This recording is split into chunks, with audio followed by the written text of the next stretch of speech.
On March 4, 1918, the USS Cyclops, a massive 542-foot naval collier, set sail from the island of Barbados, bound for Baltimore, Maryland.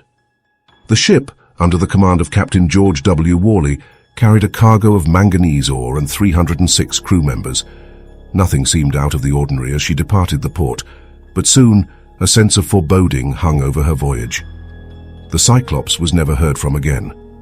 Despite being a well-equipped and sturdy vessel, she vanished without a single distress signal. The silence was broken only by radio reports from the captain, which were the last known communication with the ship. Radio operators who heard Worley's final transmission described his voice as strange, with some even claiming that he sounded nervous. A search for the Cyclops was launched almost immediately, with Navy ships combing the waters between the Caribbean and the East Coast. Over 500 miles of ocean were scoured, but not a trace of wreckage was found. No debris, no bodies, no sign of the ship's course, just empty sea. The investigation into her disappearance sparked wild speculation. Some suggested foul play, with rumors swirling around the ship's captain. Captain Worley, who had previously served in the Navy, was described as an experienced officer, but there were whispers about his uncharacteristic behavior in the days leading up to the ship's departure.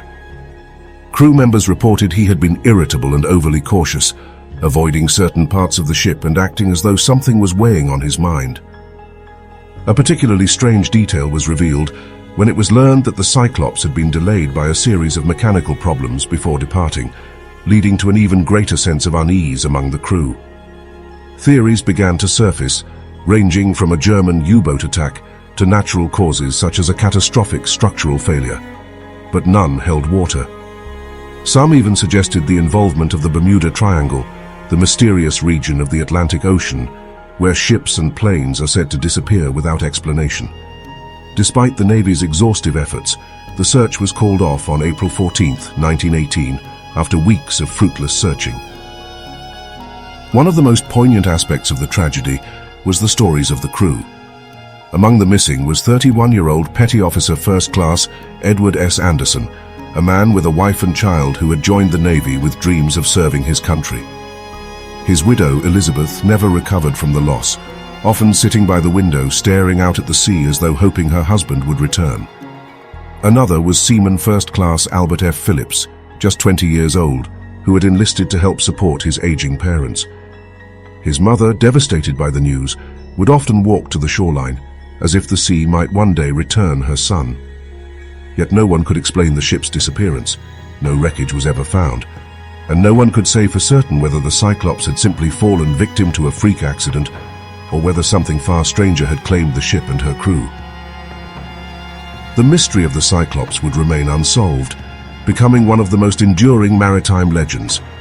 Theories about her disappearance continued to emerge. Some believed it was a combination of poor maintenance, a crew suffering from ill health, and even the possibility of sabotage. But as the years passed, the haunting thought of a ghost ship lost in the vast, indifferent ocean lingered. Today, the disappearance of the Cyclops remains a tragic chapter in history, its mystery continuing to baffle historians, paranormal enthusiasts, and families who never received closure.